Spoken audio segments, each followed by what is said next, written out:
إن عدة الشهور عند الله 12 شهرا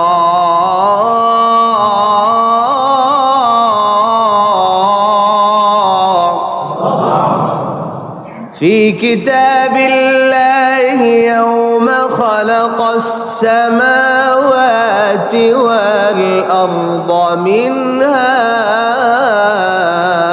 أربعة حرم আল্লাহ বলেন নিশ্চয়ই আল্লাহর নিকট মাসের গণনা হলো 12 শাহরা 12 মাস।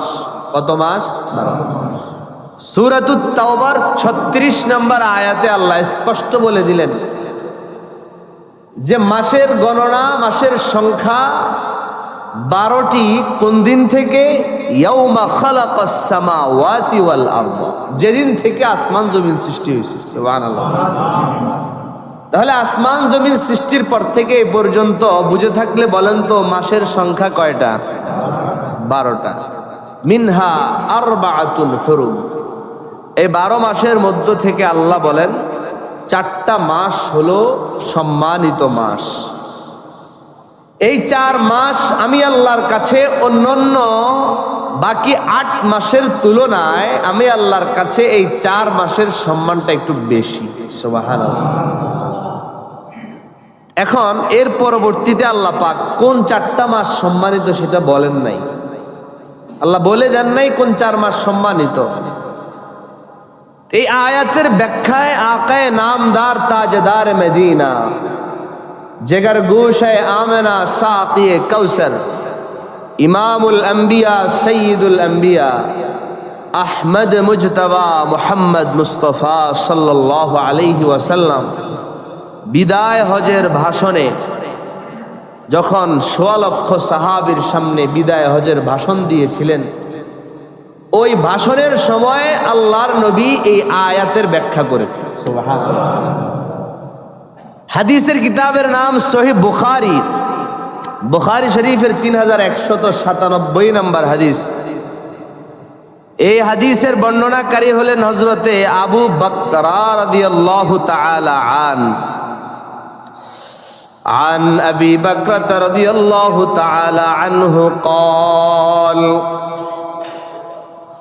قال رسول الله صلى الله عليه وسلم الزمان قد استدار كهيئته يوم خلق السماوات والأرض السنة 12 شهرا منها 4 حرم 3 متواليات ذو القعدة وذو الحجة والمحرم ورجب مضر الذي بين جمادى وشعبان। الله أكبر বলেন।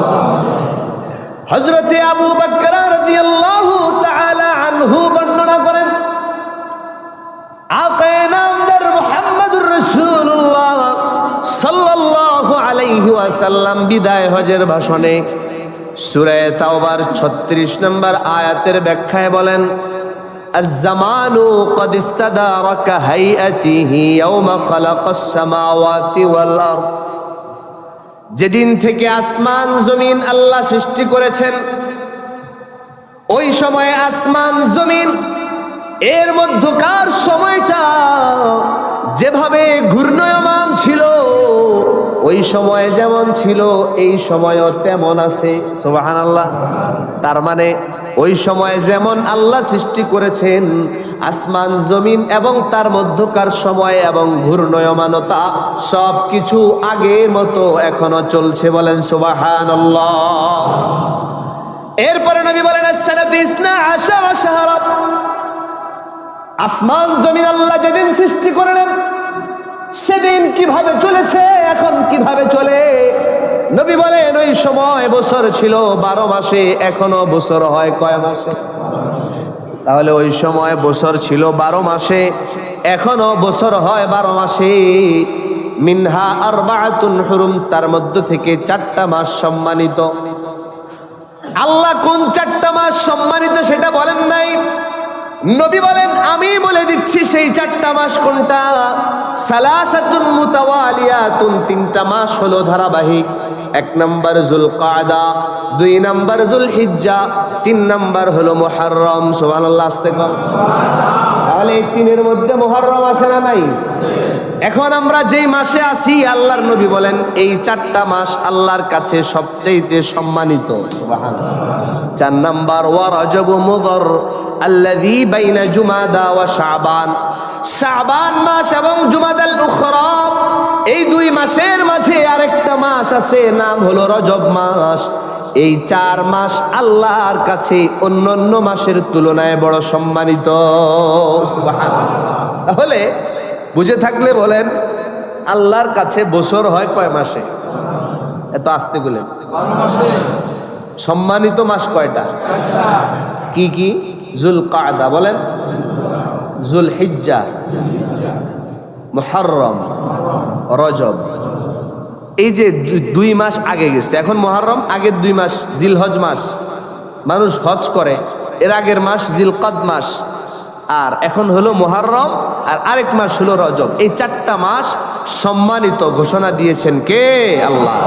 আল্লাহ ঘোষণা দিয়েছেন সম্মানিত। এখন প্রশ্ন, এই 4টা সম্মানিত মাসের মধ্য থেকে কোন মাসটা আল্লাহর কাছে আরো বেশি সম্মানিত? সুবহানাল্লাহ। এই 4-এর মধ্যে আরো শ্রেষ্ঠত্ব কোনটার? আরো শ্রেষ্ঠত্বের মধ্যে আল্লামা ইবনে রজব হাম্বলি রাহমাতুল্লাহি আলাইহি কিতাবের মধ্যে লেখেন যে ওই 4 মাসের মধ্যে জিলকদ, জিলহজ আর রজব মাসের তুলনায় আল্লাহর কাছে মুহররম মাসটার দাম আরো বেশি। কারণ এই মাস প্রিয় নবী আকায়ে নামদার মুহাম্মদুর রাসূলুল্লাহ সাল্লাল্লাহু আলাইহি ওয়াসাল্লাম মুসলিম শরীফের 2645 নম্বর হাদিস, 2645 নম্বর হাদিসে বর্ণনা করেন। এই হাদিসের বর্ণনাকারী হযরত আবু হুরায়রা রাদিয়াল্লাহু তাআলা عن أبي هريرة رضي الله تعالى عنه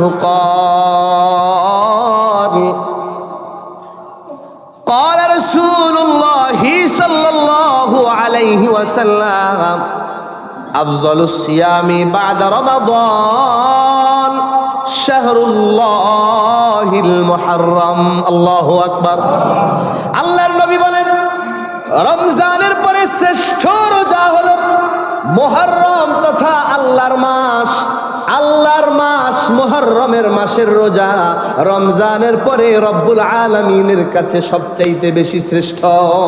সুবহানাল্লাহ। এই হাদিসে নবী বললেন মুহররম মাস এটা কার মাস? শাহরুল্লাহিল মুহররম। মুহররম মাসটা হলো আল্লাহর মাস। সুবহানাল্লাহ বলেন।